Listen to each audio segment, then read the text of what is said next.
A black street vendor fed a homeless white boy every day. One day, 2 helicopters stopped at her stall. The noise of the propellers cut through the air like a razor, sending papers flying across the sidewalk in downtown Los Angeles. Keisha Williams looked up and saw 2 military helicopters flying dangerously low, creating a dust storm around her small food stall. "Everyone get off the street. Now!" shouted uniformed men jumping out of black SUVs that appeared out of nowhere, completely surrounding her hot dog cart. At 34, Keisha never imagined that feeding an abandoned child would result in this. As pedestrians ran in panic and other street vendors fled, leaving their wares behind, she remained motionless, instinctively protecting the blonde 8-year-old boy hiding behind her legs. "Tommy, stay with me," she whispered, keeping her voice calm despite the chaos. Her eyes revealed something that few could perceive amid the confusion. It was not surprise, but confirmation of something she had suspected for weeks. 3 months earlier, when she found Tommy sleeping next to her cart on a cold January morning, something in those frightened blue eyes touched her deeply. The boy was dirty, his clothes torn, but there was a politeness in his speech that didn't match his situation on the streets. "Can I clean your tent for a sandwich?" he had asked that first morning, using words that truly abandoned children rarely knew. For weeks, Keisha fed Tommy every day, watching him discreetly. The scars on his back when he changed his shirt. The way he looked nervously at passing luxury cars. And most of all how he muttered names in nightmares. "Daddy Richard, please don't."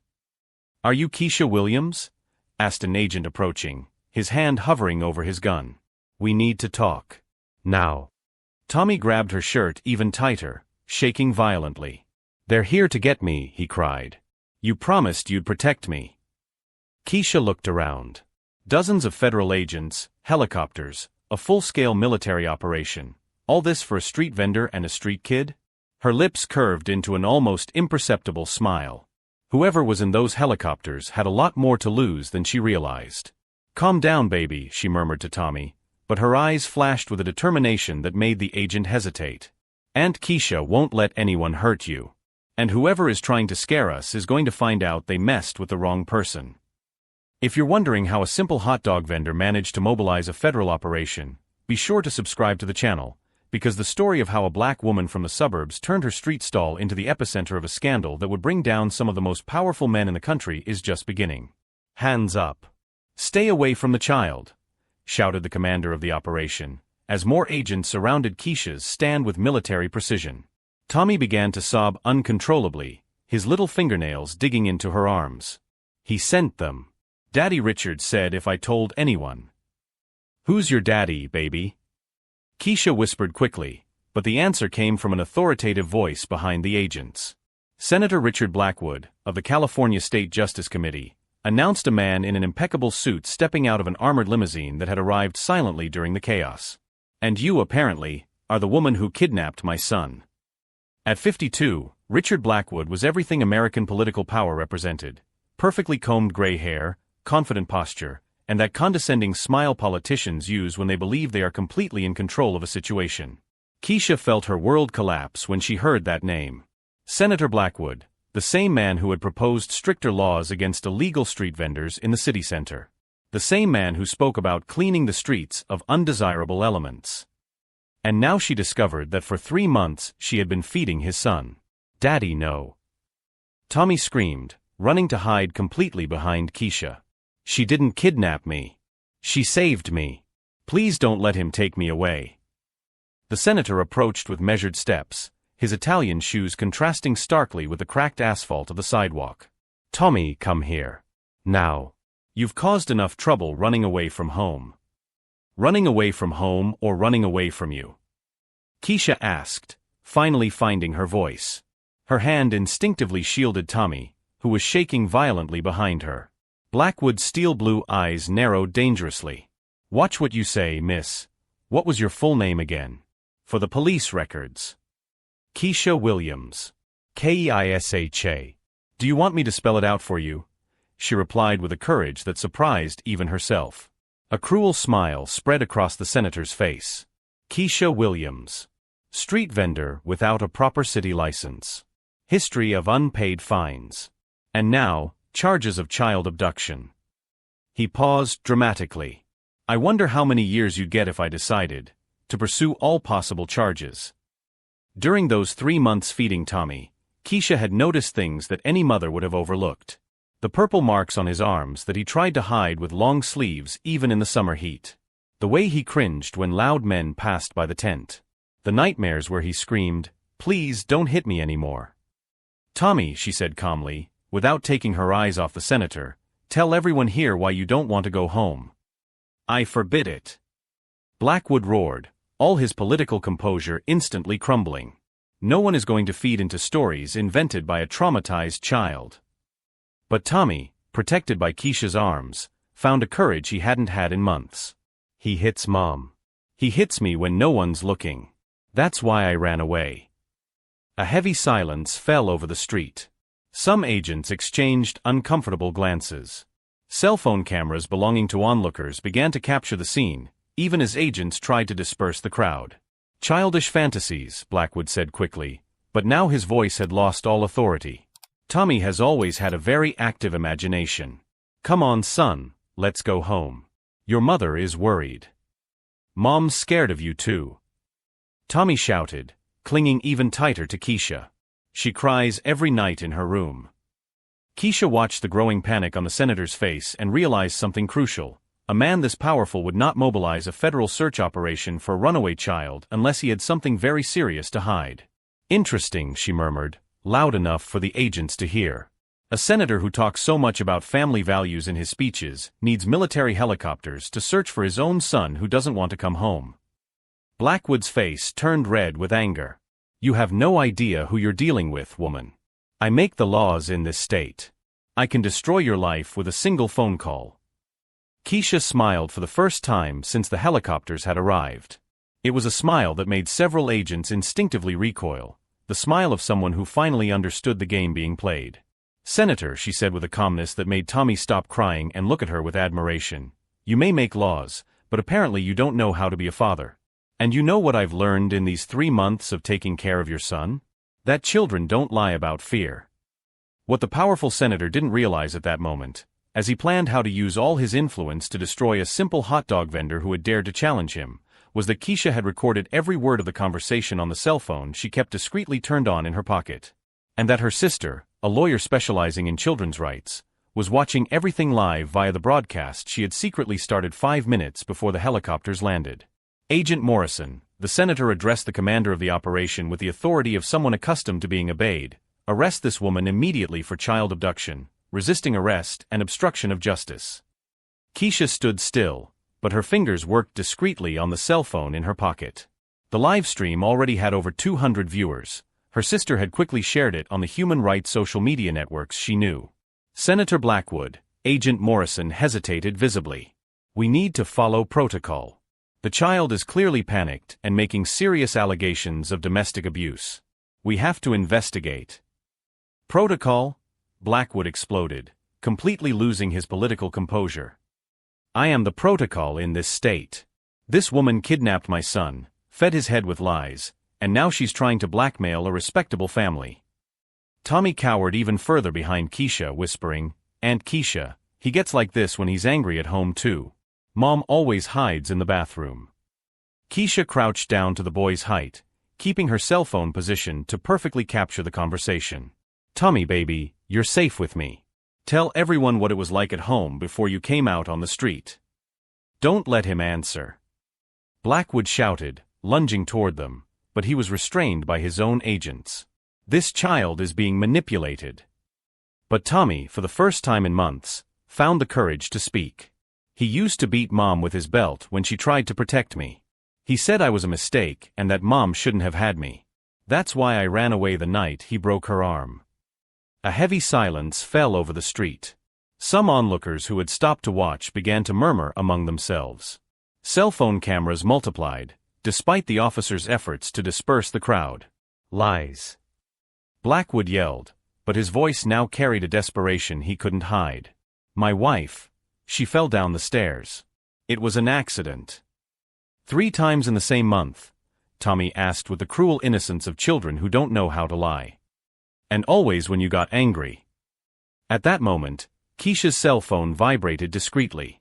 A message from her sister, Dr. Diana Williams, I'm on my way with the social services team and the prosecutor. Keep recording everything. I saw the whole broadcast. Keisha smiled inwardly.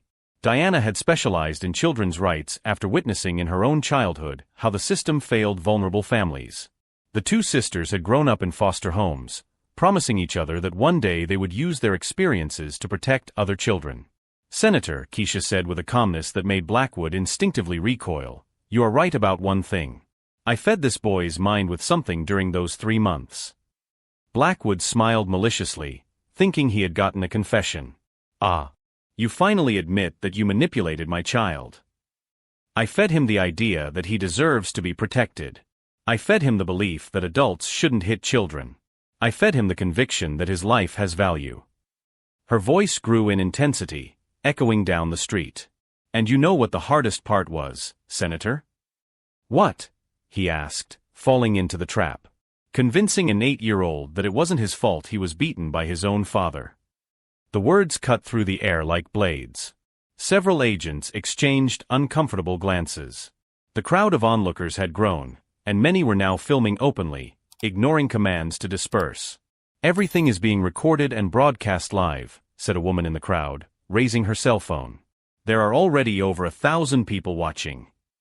Blackwood's face paled. For the first time, he seemed to understand that he was no longer in control of the situation. Turn off those cameras. Now. It's a matter of national security. National security? Keisha laughed, a sound that made Tommy look at her with admiration. Senator, your reputation is not a matter of national security. But the safety of a child should be any parent's priority. That's when 3 black SUVs arrived at high speed, but this time without helicopters or sirens. Out stepped a black woman impeccably dressed in a navy blue suit, followed by 2 social workers and a man Keisha recognized from the news, the state attorney. Dr. Diana Williams, Child Protection Services, announced the newcomer, showing her ID. We have received a report of child abuse and live streaming of evidence. Senator Blackwood, I need to speak with you. The resemblance between Keisha and Diana was undeniable, the same determined features, the same confident posture that came from someone who had grown up fighting against all odds. Diana, Blackwood attempted to regain his political authority, you can't seriously believe. Dr. Williams, she corrected him coldly. And based on the testimony of the child that was broadcast live to more than 2,000 people, including judges, prosecutors, and journalists I know personally, yes, I take it very seriously. The senator looked around, beginning to realize he was surrounded. The federal agents he had mobilized now seemed more interested in protecting the child than in carrying out his orders. The crowd continued to grow, and cell phone cameras multiplied like a viral storm. Tommy, Diana crouched down to the boy's height, her voice soft but professional, can you tell me what was happening at home? Tommy looked at Keisha, who nodded encouragingly. Then, for the first time in his life, he began to tell the whole truth about the nighttime screams, his mother's hidden bruises, the days he spent hungry because his father forgot to leave money for food when he traveled. With each word, Blackwood cringed more, realizing that his political career, built on platforms of family values, was crumbling live before hundreds of witnesses. This is a conspiracy. He shouted desperately. These two, they planned this. It's a setup. Diana smiled for the first time.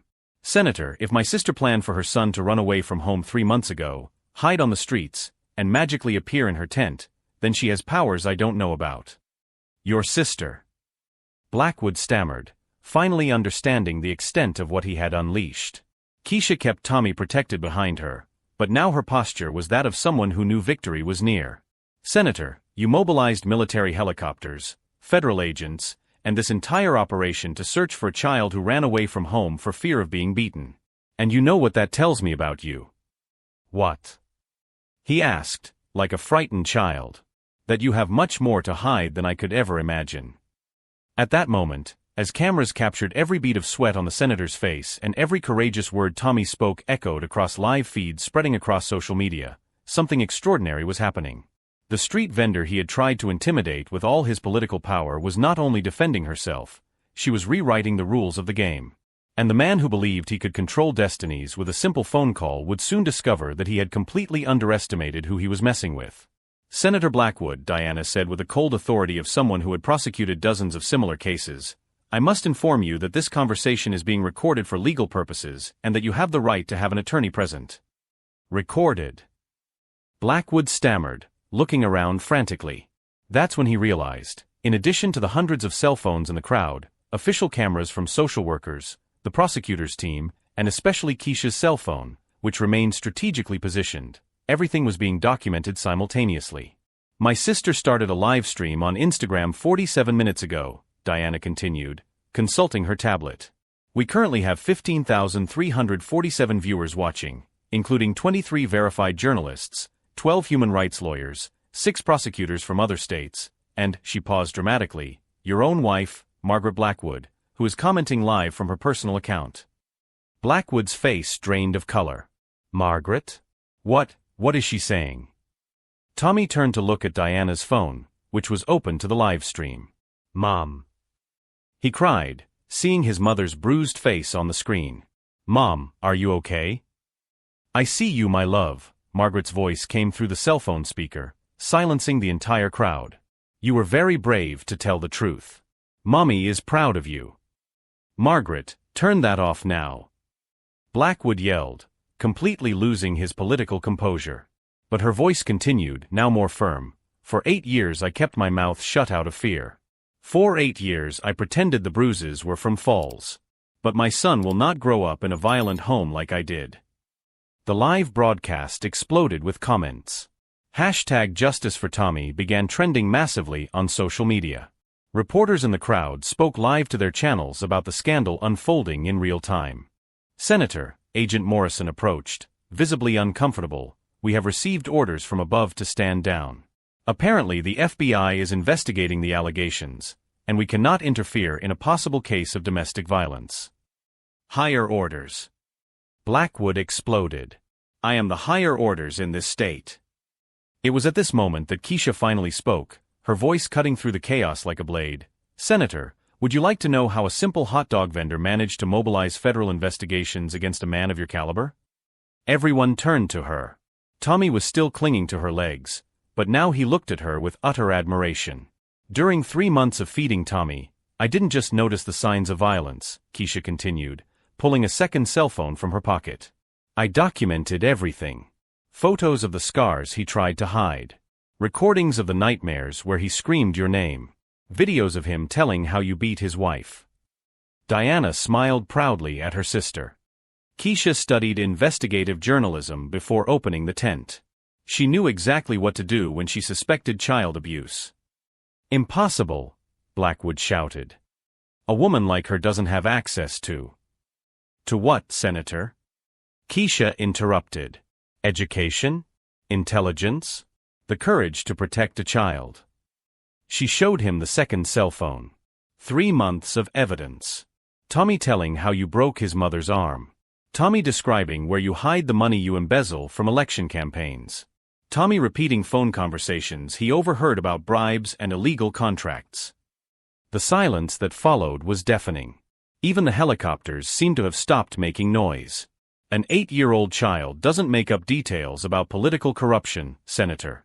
But a traumatized child repeats everything he hears at home when he finally feels safe to speak. Diana took her sister's cell phone and began playing excerpts from the recordings at high volume. Tommy's childish voice echoed down the street. Daddy Richard said on the phone that the money for the new school was going to stay in his account. Daddy hit Mommy because she asked where the money for the hospital was. Stop this. Blackwood lunged toward the sisters, but was restrained by the federal agents, who now seemed more interested in protecting them than in carrying out his orders. 3 weeks ago, Diana continued impassively, we sent everything to the federal prosecutor's office. The investigation into embezzlement of public funds, money laundering, and corruption was already underway. Today was not about getting Tommy, it was about arresting you. Blackwood fell to his knees on the asphalt, finally understanding the extent of the trap he had fallen into. You planned all this. We protected a child, Keisha corrected. You created all the evidence against yourself during 8 years of domestic violence and corruption. At that moment, 3 new cars pulled up. This time, they were real federal agents, not the local underlings Blackwood had mobilized. Senator Richard Blackwood, announced Special Agent Sarah Chun, flashing a warrant, "You are under arrest for domestic violence, corruption, embezzlement of public funds, and abuse of authority. You have the right to remain silent." As Blackwood was handcuffed in front of live cameras, his 20-year political career publicly collapsing, Tommy held Keisha's hand and whispered, "Aunt Keisha, will Mom and I be safe now?" "Forever, baby," she replied, hugging him. "And your daddy is going to learn in a prison cell that hitting children and stealing public money has consequences." The live stream had reached over 50,000 viewers. #Justice for Tommy was trending nationally. Supportive comments flooded Keisha's social media, and within hours she had become a national symbol of courage and child protection. "Diana," Blackwood shouted desperately as he was put into the police car, "you can't do this to me. I have influence. I can destroy your careers." Diana walked up to him with the calmness of someone who had already won completely. "Senator, you just threatened 2 black women in front of 50,000 live witnesses. I don't think you understand the situation. You no longer have any influence. You just have a criminal record that grows with every word that comes out of your mouth." As the police car drove away with the former senator, Keisha looked at Tommy and then at the cameras that were still recording.